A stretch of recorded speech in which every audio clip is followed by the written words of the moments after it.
This is a demonstration of the federalreporting.gov Recovery Act Section 1512 recipient reporting functions.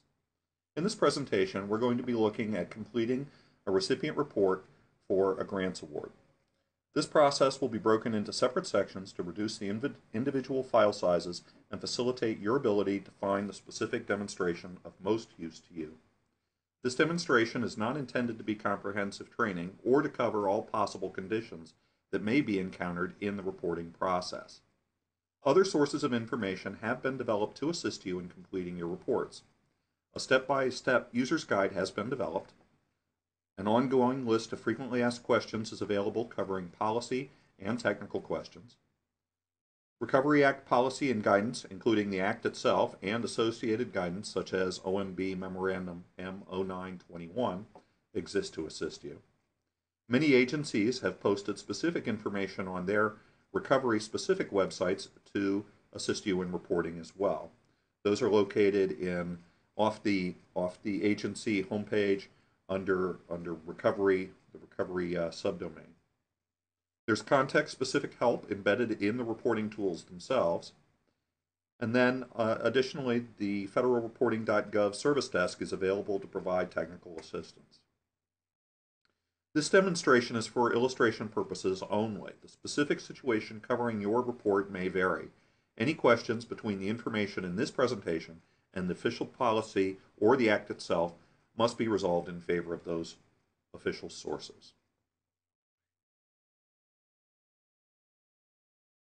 Okay, we're going to begin by logging into federalreporting.gov. This is accomplished by going to www.federalreporting.gov and entering in your user ID and password in the login box in the upper left-hand corner. We're assuming that in preparation for completing this report that you have already registered with federalreporting.gov, have obtained your FR PIN, your Federal Reporting PIN, and have assembled the information necessary to complete the report.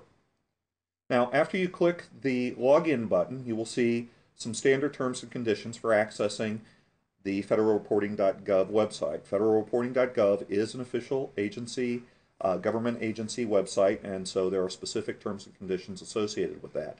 This essentially says that you are authorized to access the system and you're doing it in an official capacity. You should read this before accepting it, and we have, and so we will.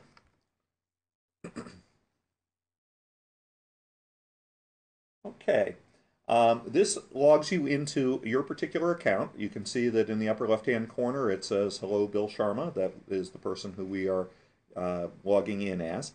There are messages. It identifies 3 unread messages for Bill Sharma. In this case, we're not going to go through the whole navigation of this screen. We cover that in a separate presentation. We're going to move directly to Create Report, and this will allow us to enter a report using the web-based form, and we'll move ahead with that. Okay, once again, we see that this is it identifies us as Bill Sharma, the recipient user, and we will begin to enter in the report information. We will enter in our prime award number. We will enter in the associated Dun & Bradstreet number with the organization that received that prime award. We will identify the award type. In this case, we're entering a grants report type. And we will identify what kind of recipient we are reporting as. And there are 3 options: prime recipient reporting for themselves and for their subrecipients, or subrecipients that have been delegated by the prime recipient. For this, we'll be submitting the prime recipient information. We'll look at the subrecipient in a separate presentation. Now we'll continue to the report creation screen. A few points to note relative to the structure of this form. At the top, you'll see 2 tabs, one for prime recipient and one for vendors. We're going to work through the prime recipient tab, and then we'll come back and report on specific vendors associated with that prime recipient. There are 3 options for saving the form. You can save it as a draft, which is not an official submission. It's just a working version of it. There's Submit, which formally submits the completed report to the federalreporting.gov solution, and once validated, completes your reporting requirements for that period, for that particular award. And then there's cancel, which resets the form and exits out of the reporting structure here. There are a couple of other important things to note relative to the site. There is a field information page. We'll click on the field information page, and this will bring up a separate box that will identify essentially excerpts from the data model. This is a description for each of the fields. This is useful for completing the information and making sure that the information that you've compiled is the correct information for each of the fields. We'll go ahead and close out of this now.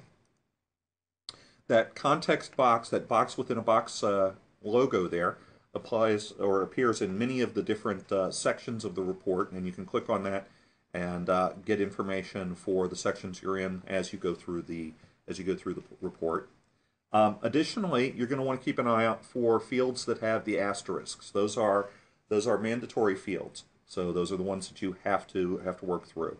As we go through the report, we'll call out the pieces where we have some options and where we don't. Moving down into the report information box, we can see that we have the information that we reported in the previous screen is displayed there. We have our award type as a grant, we have our award number, and we have the type of recipient that we're reporting for. All of that was entered in from the previous screen and appears here. We have the next box is final report. If this was the last report for this particular award, you would indicate that that would be a yes. In this case, we don't anticipate that to be the case, and so we will leave it as the default no. Next, we move down to award recipient information. We have the DUNS number that was entered in the previous screen. There's the opportunity for recipients to enter in their own specific unique account number. This is not required. This is an optional field. And then recipients need to enter in the congressional district for that particular award organization. In this case, we know that it's the 6th Congressional District. If you don't know this information, you can visit the House of Representatives website, and they have a utility to help identify what your particular congressional district is. You may need that for this field, and then there's a later congressional district field that you may want to examine as well.